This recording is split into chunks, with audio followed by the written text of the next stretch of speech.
오늘 사건 상황실에 전해진 화제의 뉴스입니다. 독도 헬기 추락 사고 발생 8일째인 오늘, 기상 악화로 사고 해역 정밀 수색에 어려움을 겪고 있습니다. 오늘 오전 동해 중부 먼바다에는 풍랑주의보가 내려졌고 사고 해역에는 2.5m의 높은 파도가 일고 있습니다. 결국 기상 악화로 수중 수색이 일시 중단되는데요. 그러나 실종자와 유실물을 찾기 위한 함선들의 해상 수색은 계속되고 있습니다. 어제 야간 수색에서는 이미 시신을 수습한 정비실장의 기동복 상의를 인양하기도 했는데요. 한편 세 번째로 수습한 시신은 조업 중 손가락이 절단돼 이송되던 선원인 것으로 밝혀졌습니다. 굶주린 멧돼지가 어제도 부산 도심 곳곳에 나타났습니다. 한 80대 남성이 지팡이로 멧돼지를 내리칩니다. 그러자 멧돼지가 꽃무늬를 빼고 도망가는데요. 황급히 달려온 경찰이 실탄 3발을 쏘자 그제서야 멧돼지가 쓰러집니다. 이번에는 황령산 아래에 있는 한 초등학교. 멧돼지가 학교 주변과 아파트 주차장까지 휘젓고 다니면서 주민들은 1시간 넘게 공포에 떨어야 했습니다. 이렇게 부산에서만 이틀 새 나타난 멧돼지만 해도 20여 마리. 산에서 자꾸 내려오는 멧돼지가 이제 시민의 일상까지 위협하고 있습니다. 태어난 지 25일 된 신생아를 학대한 혐의를 받는 50대 산후 도우미에 대한 구속영장이 기각됐습니다. 부모가 자리를 비운 사이 아기를 학대한 산후 도우미. 휴대전화 카메라에 학대 모습이 그대로 잡혔는데요. 경찰은 7차례 학대가 있었던 것으로 보고 50대 산후 도우미에 대해 구속영장을 신청했습니다.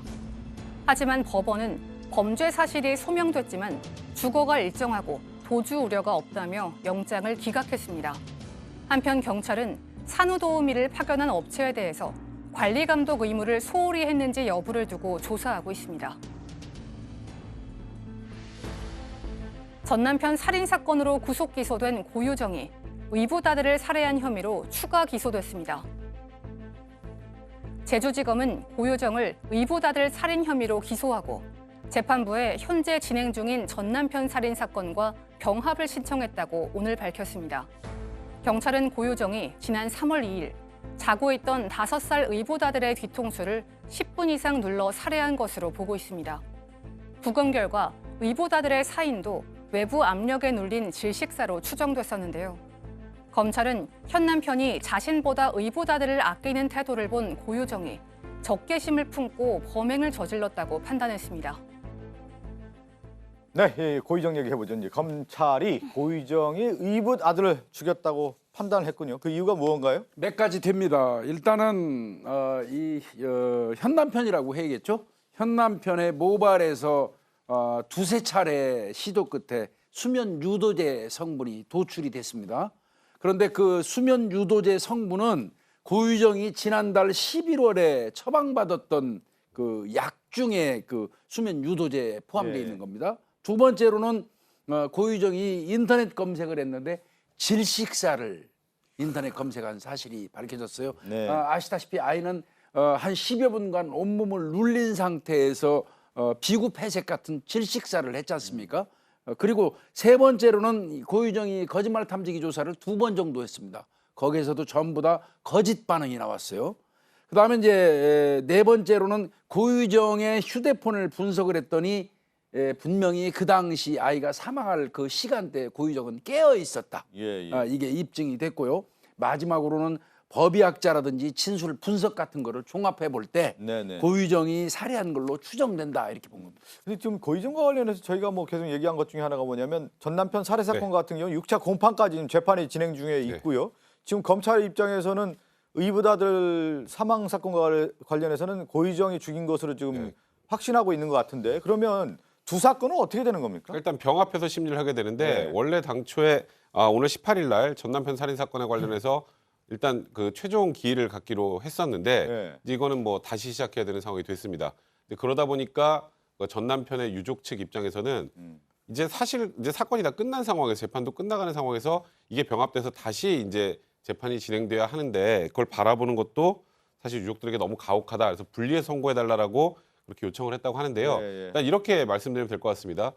어차피 이 두 사건은 한 사람의 그렇죠. 죄책으로 한꺼번에 재판을 받아야 되는데 따로따로 판단하면 이럴 수가 있어요. 저희가 얼마 전에도 뭐 조심스럽습니다만 장대호에 대해서 무기징역 선고됐죠. 네. 그럼 전 남편 살인 사건에 대해서 무기징역이 선고되고 예를 들어서 또 의붓아들 살인 사건에 징역 20년이 선고되면 무슨 의미가 있죠? 그러네요. 그런 의미가 없잖아요. 그래서 이게 통상적으로 한 명에 대한 살인 사건은 사형이 뭐 선고되는 게 별로 없는데 이 두 가지가 다 유죄가 나온다면 사형 선고될 가능성도 있기 때문에 네, 네. 그래서 제가 보기에는 이거는 분리하는 것보다는 병합 병합해서 심리하는 게 심리하는 게 오히려 더 낫죠. 낫습니다. 고의정에 의한 전 남편 살해 사건과 의붓아들 살인 사건과 네. 관련된기 때문에 병합 심리가 맞다 이런 얘기를 했는데 의붓아들 사망 사건 관련해서 전 남편이 어떤 얘기를 했는데 어떤 입장을 내는 건가요? 전 남편이 아니라 이제 예, 현 남편이죠. 현 현 남편이죠. 남편이죠. 그러니까 예. 현 남편에게는 자신의 친아들이 예. 사망을 한 사건이죠. 여기에 대해서 일단은 함께하는 것에 대해서 일단은 환영한다라는 입장입니다. 그러니까 사실 두 가족의 입장이 좀 다른 거에 대해서 안타깝긴 한데 다 이해가 되니까요.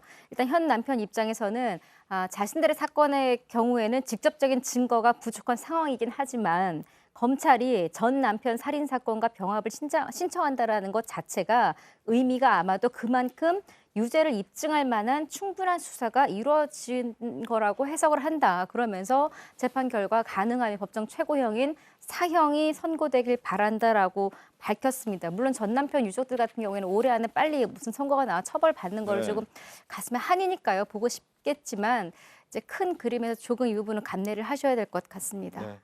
자, 그리고 이제 사건 상황실에 전해진 네. 내용 중에 하나가 산호도우미가 CCTV에서 그 학대 영상이 공개가 그렇죠. 됐는데 지금 보면은 영장이 기각됐어요. 네, 이 기각 사유를 보면 범죄 사실이 소명돼서 인정이 되지만 이 증거 인멸 우려라든지 도주의 우려 이게 없다는 겁니다. 특히 CCTV가 그 부모가 설치한 CCTV 동영상이 앱으로 다 전송이 돼 있어요. 그걸 뭐 숨기거나 없앨 가능성이 없기 때문에 그런 이유 때문에 증거 인멸 우려가 없어서 영장이 기각이 됐습니다. 예.